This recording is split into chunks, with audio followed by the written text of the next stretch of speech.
ففروا إلى الله إني لكم منه نذير مبين. Iya. Berikutnya yang keempat. Ada namanya syirkun fit ta'ah. Syirik di dalam apa? Ketaatan. Ya, syirik di dalam ketaatan. Yaitu dia menyetarakan selain Allah dengan Allah di dalam pensyariatan, di dalam hukum, penghalalan, pengharaman. Ya. Ini disebut syirik di dalam ketaatan. Syirkun fit ta'ah. Baik. Jadi ini 4 jenis kesyirikan. Iya. Ini gambaran ya, pendekatan tentang pembagian-pembagian kesyirikan itu. Baik. Jadi syirik itu luas pembahasannya. Ada yang besar, ada yang kecil. Ada yang mengeluarkan dari keislaman, ada yang tidak mengeluarkan dari keislaman. Iya.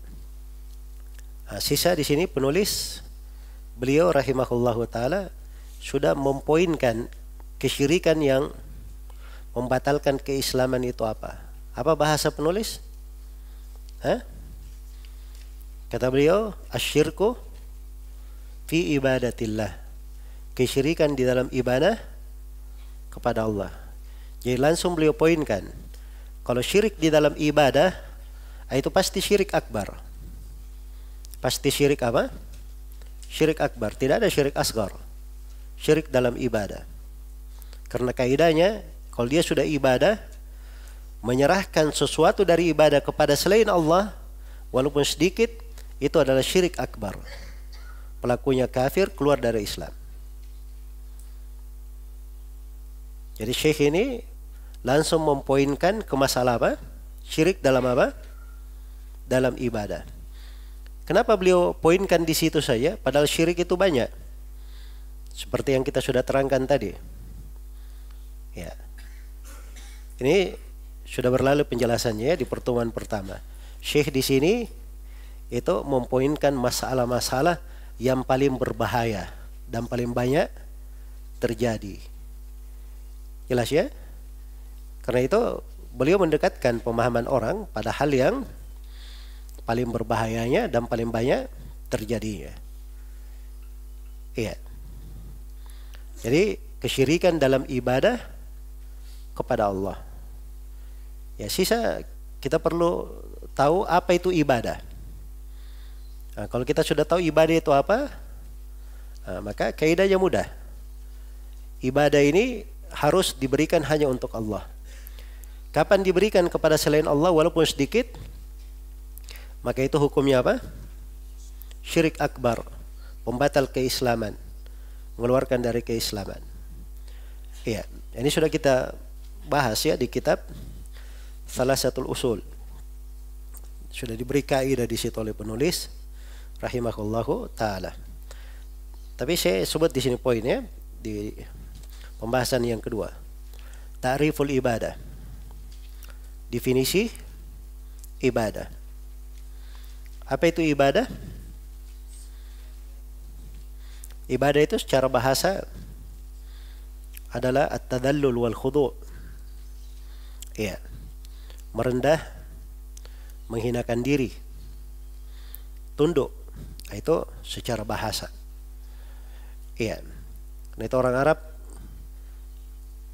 kalau menyebut jalan yang sudah bisa, jalan yang sudah biasa dilewati, mereka sebut dengan nama Thariqun Mu'abbad. Ini jalan ya, sudah biasa dilewati. Maka mereka katakan ini jalan yang mu'abbad, karena sudah biasa diinjak.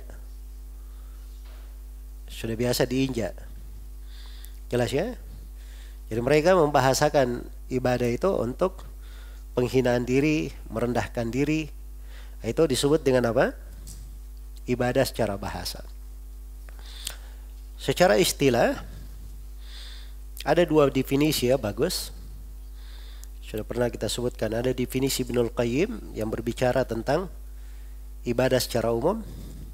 Dan yang kedua ada definisi Syekhul Islam Ibnu Taimiyah tentang definisi ibadah secara terperinci. Iya. Pertama definisi Ibnul Qayyim dulu. Apa itu ibadah? Definisi Ibnul Qayyim.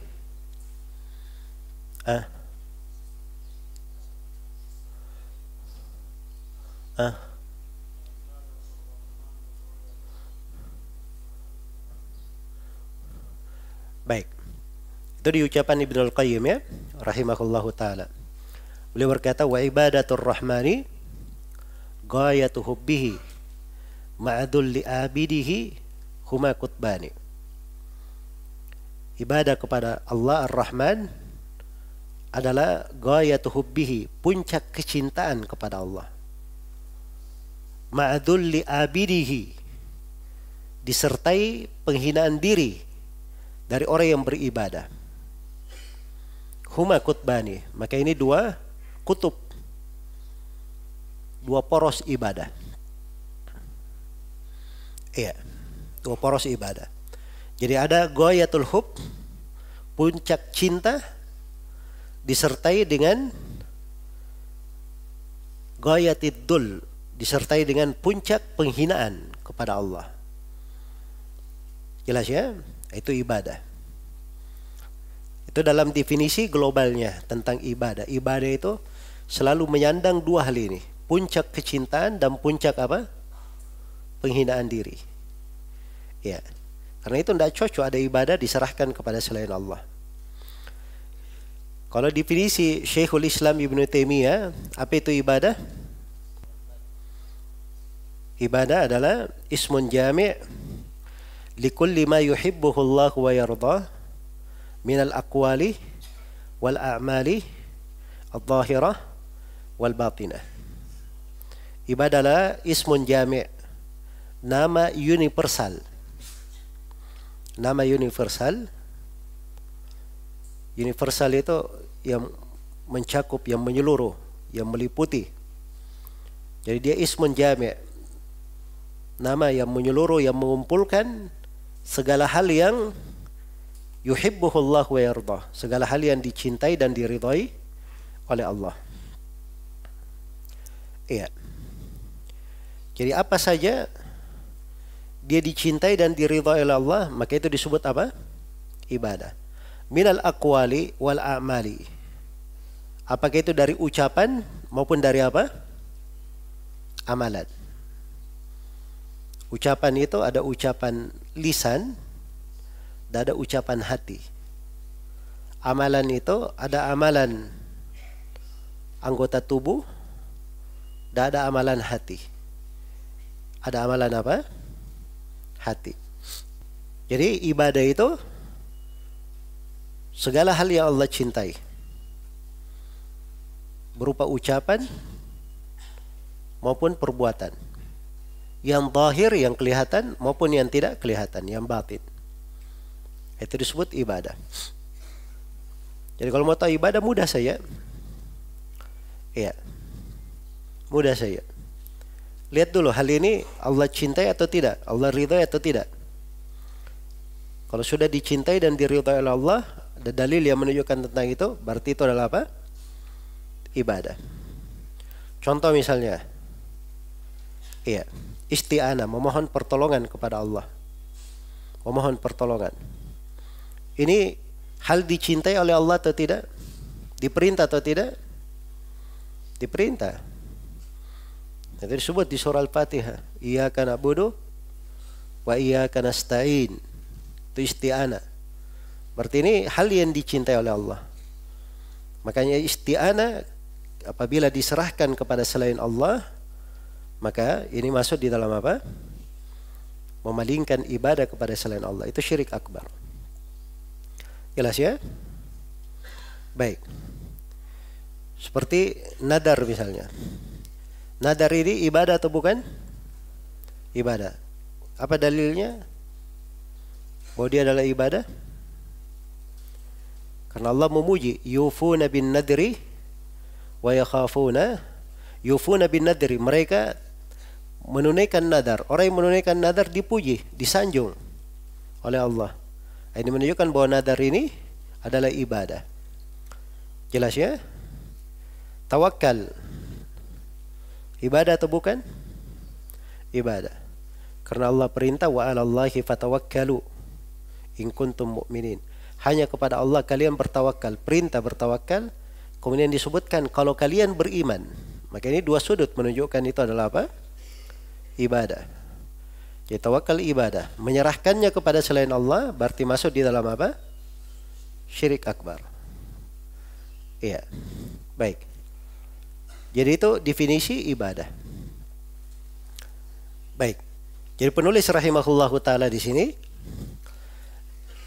menerangkan tentang pembatal keislaman dalam ibadah kepada Allah Subhanahu wa taala. Siapa yang berbuat kesyirikan dalam ibadah kepada Allah, maka itu batal keislamannya. Iya. Ini memang tidak ada rincian. Kaidahnya itu tetap. Sedikit maupun banyak. Nah itu orang yang menyembelih, ya, menyembelih sapi, kerbau, syirik akbar. Kalau dia sembelih untuk selain Allah. Sama dengan orang yang menyembelih seekor lalat untuk patung berhala, syirik akbar juga. Tidak dilihat pada jenis sembelihannya, ini sapi besar, mahal harganya. Lalat ini atau nyamuk ini tidak ada nilainya. Bukan itu yang dilihat, ini yang dilihat hak Allah di dalamnya. Ketika hak Allah diberikan kepada selain Allah, itu langsung masalahnya menjadi masalah yang terbesar. Menjadi syirik apa? Syirik akbar. Jelas ya? Ini pentingnya seseorang mengenal apa itu pembatal-pembatal keislaman. Jangan sampai dia jatuh di dalam pembatal-pembatal keislaman tidak dia sadari di dalam hal tersebut. Ya nasallallahu al-afiyah. Baik, pembahasan yang ketiga. Tafsirul ayat ini min adillati anna syirka yanqudul Islam. Tafsir dua ayat yang merupakan dalil bahwa kesyirikan adalah pembatal keislaman. Syekh di sini sebutkan dua dalil. Sebutkan dua dalil. Ya, jadi disebutkan masalahnya, diterangkan dalilnya. Sebutkan masalahnya, diterangkan dalilnya. Jelas ya? Iya.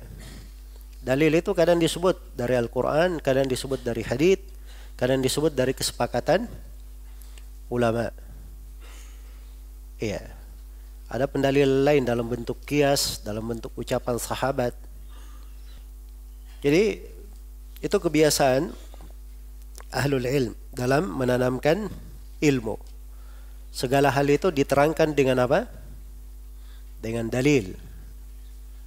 Diterangkan dengan dalil. Makanya guru itu kalau mengajari sesuatu diminta apa dalilnya? Diminta apa dalilnya? Dan itu memang pendidikan di dalam belajar berjalan di tengah para sahabat Rasulullah Sallallahu Alaihi Wasallam. Para sahabat mendidik para tabiin seperti itu. Kalau ada tabiin bertanya kepada sahabat tentang sesuatu, sahabat itu langsung berkata, saya mendengar Rasulullah bersabda begini, saya melihat Nabi melakukan begini. Itu dalil semuanya. Jadi mereka memberi contoh. Ya. Beda dengan sebagian manusia di masa sekarang ini ya. Ya, kalau ditanya sesuatu, seenaknya saya menyampaikan. Kalau ditanya apa dalilnya, dia marah. Nggak usah kamu tanya apa dalilnya. Masa kamu curiga sama saya? Ya, kamu tidak percaya sama saya. Jelas ya? Dan lebih aneh bin ajaibnya, dijadikan ciri Wahabi itu, kalau bertanya harus disebutkan dalil. Kalau ahli sunnah katanya tidak seperti itu. Ya. Dan ini adalah penyesatan. Baik, membolak-balik ya. Jadi beragama itu semuanya dengan dalil. Demikian. Ya, dididik umat ini oleh para as-salaf rahimahumallahu taala. Baik. Jadi repot ya kalau ada dai-dai katanya mengajak kepada sunnah, ya, bercerita permasalahan agama, bikin potongan-potongan video, bicara 8 menit, 10 menit, tidak ada dalilnya sama sekali. Tidak dari Al-Quran, tidak dari hadits, tidak dari jima', tidak dari qiyas, ucapan ulama saja tidak ada. Ini bagaimana caranya mengajak kepada sunnah, begitu modelnya. Jelas ya? Ini namanya tidak mendidik orang di atas sunnah. Ya, karena itu hati-hati di masa ini, banyak yang kadang lisannya itu mengajak kepada sunnah, ayo ya sunnah. Dia juga punya sebagian kebaikan, melarang dari bidah-bidah. Ya. Tapi dia sebenarnya jauh dari sunnah. Atau hizbi, menyembunyikan hizbiyahnya. Orang yang menyimpang menyembunyikan dari apa? Penyimpangannya. Nah itu sering diketemukan. Makanya seorang yang belajar itu, ya, ketika dia mengetahui dari usulul ilm, dari pokok-pokok ilmu, nah itu bisa dia bedakan mana yang merupakan ilmu, hakikat ilmu, dan mana yang sebenarnya bukan ilmu. Baik. Di sini disebutkan 2 dalil ya. Dalil yang pertama, innallaha la yaghfiru an yushraka bih wa yaghfiru ma duna dzalika liman yasha. Sungguhnya Allah tidak mengampuni dosa kesyirikan dan mengampuni selain daripada itu bagi siapa yang dia kehendaki. Iya. Jadi dalam ayat ini ditegaskan bahwa kesyirikan adalah dosa yang apa? Dosa yang tidak diampuni. Dosa yang tidak diampuni. Adapun selain dari kesyirikan, maka itu dibawa kehendak Allah. Kalau Allah berkehendak diampuni, kalau Allah berkehendak tidak diampuni. Baik. Jelas ya? Iya. Dan ini ayat perlu dicatat baik-baik bahwa ayat ini terkait dengan pelaku kesyirikan yang meninggal dan belum bertobat dari apa? Kesyirikannya. Jadi ayat ini terkait dengan pelaku kesyirikan atau pelaku dosa yang sudah meninggal tetapi belum bertobat dari kesyirikan dan apa? Dosanya. Ini orang yang meninggal belum bertobat. Ini hukumnya. Allah tidak mengampuni dosa kesyirikan dan mengampuni selain daripada itu bagi siapa? Ya Allah kehendaki. Jelas ya? Baik. Adapun kalau dia sebelum meninggal sudah bertobat, ya, maka Allah ampuni semua dosa. Orang kafir masuk Islam kan diampuni. Ya, sama dengan orang yang pernah berbuat kesyirikan, dia bertobat di dunia, Allah ampuni orang yang bertobat. Sebagaimana firman Allah Subhanahu wa taala, "Qul ya ibadiyalladzina asrafu ala anfusihim la taqnatu min rahmatillah. Innallaha yaghfirud dzunuba jami'an innahu huwal ghafurur rahim." Wahai hamba-hambaku yang melampaui batas atas diri mereka sendiri, jangan kalian berputus asa dari rahmat Allah. Sungguhnya Allah mengampuni segala dosa. Sungguhnya Allah Maha Pengampun lagi Maha Penyayang. Iya. Jadi ini sekali lagi ayat terkait dengan apa? Orang yang meninggal dan belum bertobat dari apa? Dari kesyirikannya. Muncul pertanyaan lain terkait dengan ayat. Ini orang yang meninggal belum bertobat dari kesyirikan, tidak diampuni. Syirik jenis apa yang tidak diampuni? Syirik akbar atau syirik asgar? Iya. Ini ada 2 pendapat memang ya di tengah para ulama. Sebagian ulama dia mengatakan maksudnya syirik akbar, ini tidak diampuni. Dan sebagian ulama yang lain mengatakan maksudnya dua-duanya, syirik akbar dan syirik asgar. Siapa yang meninggal tidak diampuni. Karena ayat konteksnya umum. Iya. Konteksnya umum. Dan ini pendapat yang kedua ini cenderung dikuatkan oleh Syekhul Islam Ibnu Taimiyah rahimahullah dan banyak dikuatkan oleh para ulama kita di masa sekarang ini. Seperti guru kami Syekh Shalih Al-Fauzan, sebelumnya Syekh bin Baz dan lain-lainnya. Ya, dan akhirnya pendapat yang kedua itu lebih apa? Lebih terang. Jadi kalau syirik, kesyirikan, dia meninggal belum bertobat, itu dua-duanya tidak diampuni. Dua-duanya tidak diampuni. Memang betul ada perbedaan antara syirik akbar dan apa? Syirik asghar. Apa perbedaannya?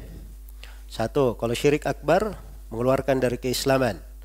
Kalau syirik asghar tidak mengeluarkan dari keislaman. Dua, kalau syirik akbar kekal di dalam neraka. Syirik asghar tidak kekal di dalam neraka. Ya. Yang ketiga, kalau syirik akbar pelakunya disebut kafir. Sedangkan syirik asghar pelakunya tidak disebut kafir. Jelas ya? Tidak disebut kafir. Maka ini diantara perbedaan. Betul perbedaan itu ada. Tapi dalam hal meninggal dan belum bertobat dari perbuatan kesyirikan, apakah diampuni?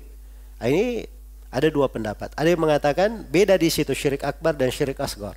Syirik akbar diampuni, kalau syirik asghar syirik akbar tidak diampuni, kalau syirik asghar diampuni. Ini satu pendapat. Pendapat yang kedua mengatakan tidak ada bedanya. Syirik akbar dan syirik asghar sama-sama tidak diampuni. Dan ini kita katakan pendapat yang lebih kuat. Jadi dia tidak diampuni syirik asghar ya, tetap dihisab, diperhitungkan.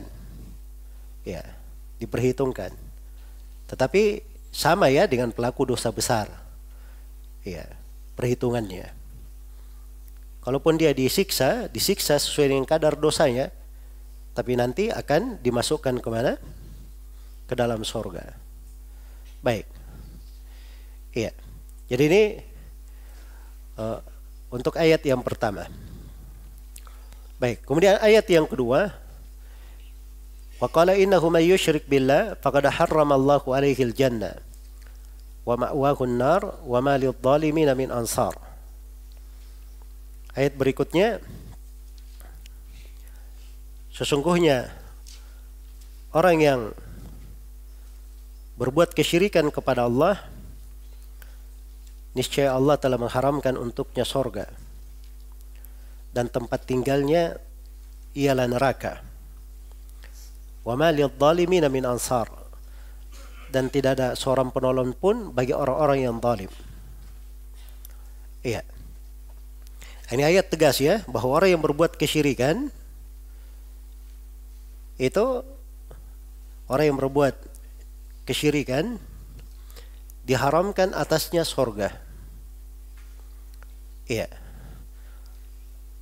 Dan tempat tinggalnya adalah neraka. Ini syirik akbar. Haram masuk surga dan tempat tinggalnya adalah neraka. Kemudian ditegaskan wa ma lidh-dhalimin min ansar. Orang yang zalim itu, orang yang zalim di sini maksudnya apa? Orang yang berbuat kesyirikan. Sebab kesyirikan itu disebut dalam ayat yang lain, inna syirka la dhulmun azim. Sungguhnya kesyirikan itu adalah kezaliman yang terbesar. Jadi orang-orang yang zalim tidak ada penolong bagi mereka. Tidak ada penolong bagi mereka. Maka ini dua ayat, dua-duanya tegas ya, menunjukkan bahwa perbuatan kesyirikan itu adalah hal yang membatalkan keislaman. Perkara yang menyebabkan seorang itu dimasukkan ke dalam neraka, diharamkan untuk masuk ke dalam surga. Iya, diharamkan masuk ke dalam surga. Baik. Kemudian dari dua ayat ini kita bisa petik pelajaran lain tentang bahaya dari kesyirikan itu. Rupanya kesyirikan ini adalah hal yang sangat berbahaya. Nah, ini poin yang keempat ya, yang saya jelaskan di sini. Bayanu syai'in min khaturati syirk. Bayanu syai'in min khaturati syirk. Penjelasan beberapa bahaya dari kesyirikan. Iya. Kesyirikan itu banyak bahayanya. Kesyirikan itu banyak bahayanya. Iya. Sudah disebutkan di sini di dalam ayat beberapa bahaya. Bahaya yang pertama, dia dosa yang tidak diampuni bagi siapa yang meninggal dan belum bertobat darinya. Bahaya yang kedua, pelaku syirik akbar itu kekal di dalam neraka, haram masuk ke dalam surga. Bahaya yang ketiga, dia tidak mendapatkan pertolongan, tidak ada yang menolongnya. Bahaya lainnya, ayo coba disebutkan bahaya lain dari kesyirikan. Membatalkan amalan, menghancurkan amalan.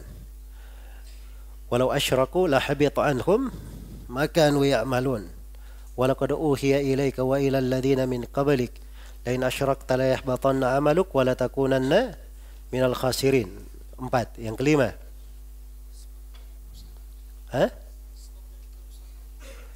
Sebab dari kerusakan. Apa dalilnya?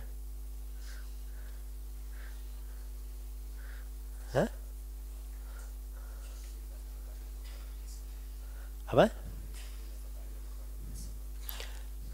Itu sebab kehancuran namanya. Sebab kebinasaan.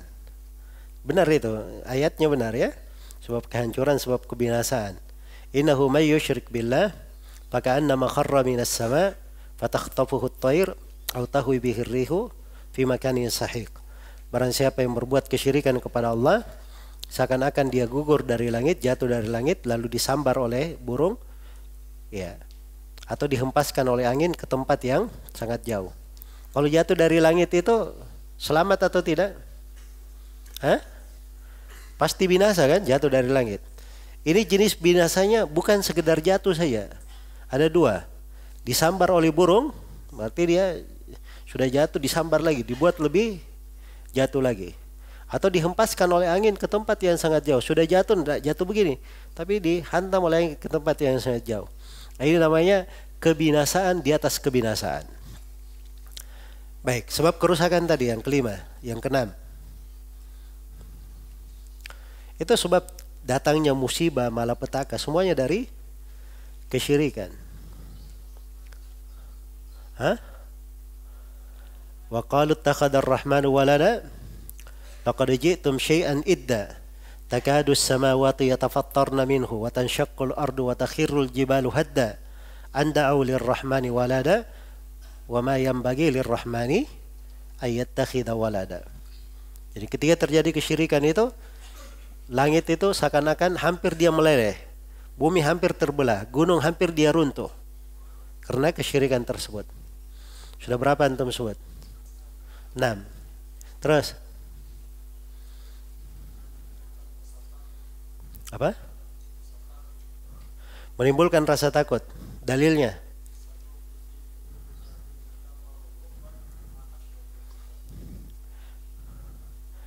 Ya, benar ya. Menimbulkan rasa takut. Ya. Karena di dalam Al-Quran Allah Subhanahu wa ta'ala menetapkan ar-ru'b terhadap siapa? Orang-orang kafir. Apa sebabnya? Bima asyraku billah, karena mereka berbuat kesyirikan kepada Allah. Itu sudah berapa? Sudah 7. Berikutnya, menjadikan syaitan berkuasa atas pelaku kesyirikan. Apa dalilnya? Innama sultanuhu 'alal ladzina yatawallawnahu wal ladzina hum apa? Bihi musyrikun. Sesungguhnya kekuasaan syaitan itu hanyalah terhadap orang yang memberikan walaknya kepada syaitan dan berbuat kesyirikan. Jadi syaitan itu menguasai orang yang berbuat kesyirikan. Kalau orang berbuat kesyirikan itu selalu terkalahkan. Selalu terkalahkan. Di perkara dunia maupun di perkara akhirat. Iya. Secara zahir maupun secara batin. Baik, itu sudah berapa itu? 8. Yang ke-9. Menghilangkan keamanan. Dalilnya.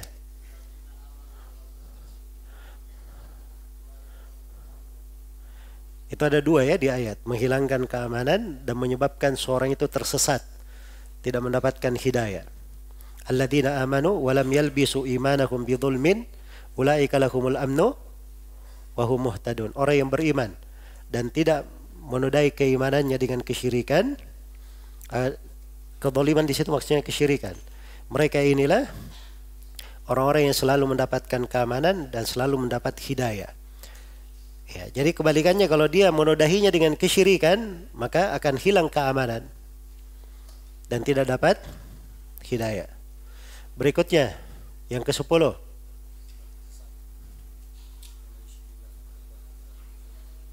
Sebab kesesatan. Wa may yusyrik billah faqad dhalla dhalalan ba'ida. Ya, benar. 10. Ya. Terus berikutnya. Yang ke-11. Hah? Apa? Menjadikan amalan menjadi hilang, berterbangan. Benar ya? Itu juga perbedaan tadi yang keempat antara. Tadi saya sebutkan perbedaan antara syirik akbar dan syirik apa? Syirik asgar. Kalau syirik akbar pelakunya kekal dalam neraka, syirik asgar tidak kekal dalam neraka. Yang kedua, kalau syirik akbar keluar dari agama, syirik asgar tidak keluar dari agama. Perbedaan yang ketiga, kalau syirik akbar dia disebut kafir, kalau syirik asgar tidak disebut kafir. Perbedaan yang keempat, kalau syirik akbar akan hancur seluruh amalannya. Kalau syirik asgar tidak. Yang dimasuk syirik asgar saja yang bisa hancur. Baik, tidak apa-apa ya, itu masuk. Yang keberapa itu sudah? Yang ke-11. Terus yang ke-12. Hah? Sebab apa? Sebab hilangnya keberkahan. Apa dalilnya?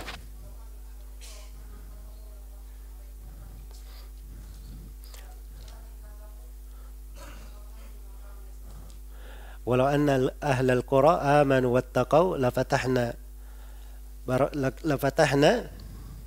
alaihim barakatim minas samai wal ard. Ya, walakin kadzabu faqadnahum bima kanu yaksibun. Baik. Jadi kalau mereka beriman, bertauhid, diturunkan berbagai berkah. Artinya kalau tidak ada keimanan, itu diantara tidak ada keimanan mendustakan. Ya. Maka hilang dari keberkahan itu. Baik, itu sudah keberapa itu? 12. Terus apa? Menghalangi seorang melihat wajah Allah. Dalilnya?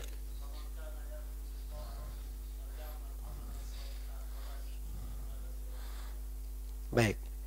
Akan menyebabkan seseorang itu tidak melihat wajah Allah pada hari kiamat di sorga. Itu dalilnya, ayat terakhir di surah Al-Kahfi. Faman kana yarju liqa'a rabbih falyamal amalan salihan wa la yusyrik bi ibadati rabbih ahada. Terus yang lainnya, kezaliman yang terbesar. Betul, belum disebut tadi. Ya. Sudah lewat ya, cuman kita belum poinkan. Dalilnya, inna syirka la dzulmun adzim. Sungguhnya kesyirikan itu adalah kezaliman yang terbesar. Terus, itu sudah berapa itu tadi? Hah? 14. Sudah berapa tadi antum catat? 14. Berarti sekarang yang ke 15. Yang ke 15. Hah? Keluar dari hakikat penciptaan. Kalau antum bilang syirik itu mengeluarkan dari fitrah, itu boleh. 1.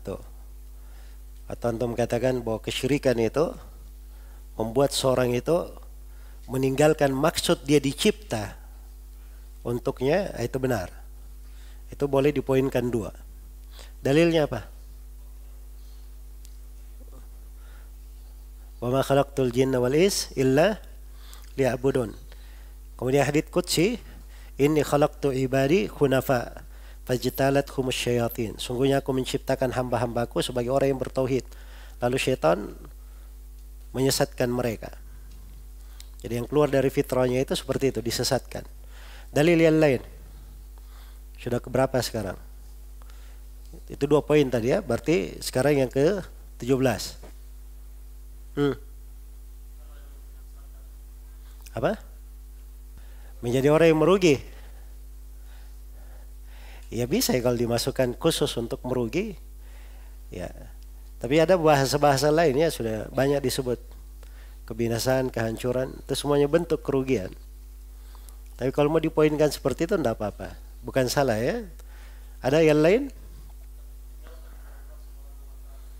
Akan ditinggalkan oleh Allah. Dalilnya? Faman asyraka ma iya fihi ghairi taraktuhu wa syirka. Siapa yang berbuat kesyirikan bersamaku dengan selainku, maka aku akan tinggalkan dia dan kesyirikannya. Baik. Yang ke-18. Apa? Terhalangi dari mendapatkan syafaat. Itu benar. Karena syafaat itu hanya untuk siapa? Orang yang bertauhid. Orang yang berbuat kesyirikan tidak dapat syafaat sama sekali. Nah, terus. Sebab kemurkaan Allah dan sebab kehinaan di dunia. Dalilnya. Baik, benar ya. Innal ladzina ittakhadul ijla sayanaluhum ghadabun min rabbihim wa dhillatun fil hayatid dunya wa kadzalika najzi al muftarin. Itu sudah berapa itu? 19. Yang ke-20. Hah? Apa? Menjadi kafir. Sudah disebut tadi. Yang lain. Dosa besar yang paling besar apa? Kesyirikan. Dosa besar yang paling besar adalah apa? Kesyirikan. Ya, kehancuran yang paling hancur, kesyirikan. Nah itu ketika Nabi berkata, ala ukhbirkum bi akbaril kabair, yang paling pertama beliau sebutkan adalah apa? Al-isyraku billah. Ya. Di hadits lain Nabi berkata, ijtanibu as-sab'al mubiqat. Jauhi 7 yang menghancurkan. Yang paling pertama disebut apa? Adalah kesyirikan. Baik. Baik, itu 20 saja ya. Terlalu banyak nanti kalau. Masya Allah. Ya. Berikutnya yang terakhir. Poin yang terakhir. Asyirku fi dzabahi li ghairillah. Kesyirikan pada penyembelihan kepada Allah. Sekarang penulis kenapa beliau beri contoh dari kesyirikan dalam bentuk menyembelih? Ya, syirik itu kan banyak, syirik dalam ibadah banyak bentuknya. Tapi beliau khususkan contoh menyembelih untuk selain Allah karena ini banyak terjadi di masa beliau dan sampai hari ini, subhanallah. Banyak terjadi. Orang-orang yang biasa dilihat itu ya, ada video-videonya itu. Disembelih kepala kerbau, kepalanya dibawa ke laut, dibawa ke gunung. Ini bentuk kesyirikan. Termasuk kesyirikan yang sangat zahir. Kesyirikan yang sangat zahir. Tapi dilakukan oleh sebagian manusia dengan alasan adat istiadat, kebiasaan. Ya. Ada juga yang mengatakan cuma budaya saja. Bentuk dari kesenian. Ya naudzubillah ya. Maka ini semuanya terbentuk syirik akbar yang bisa menghancurkan keislaman. Maka diberi contoh di sini oleh Syekh kesyirikan dalam menyembelih untuk selain Allah. Karena dalam Al-Quran Allah telah menegaskan, Qul inna salati wa nusuki wa mahyaya wa mamati. Sungguhnya salatku wa nusuki dan nusukku, kesembelihanku hanya untuk Allah, kehidupan dan matiku hanya untuk Allah, Rabbul Alamin, tidak ada syirikat baginya. Demikian saya diperintah. Dan saya adalah orang yang paling pertama berserah diri. Ini tauhid. Dan Rasulullah sallallahu alaihi wasallam bersabda, la'anallahu man dhabaha li ghairillah. Allah melaknat orang yang menyembelih untuk selain Allah. Hadits Ali bin Abi Thalib riwayat Muslim. Iya. Ini menunjukkan bahwa menyembelih itu adalah ibadah untuk Allah. Kapan diserahkan untuk selain Allah, maka itu masuk di dalam apa? Syirik akbar, dari pembatal keislaman. Apakah dia menyembelih untuk jin ataukah dia menyembelih untuk kuburan? Sama saya. Iya. Maka ini masuk di dalam hukum kesyirikan. Ya wallahu taala alam.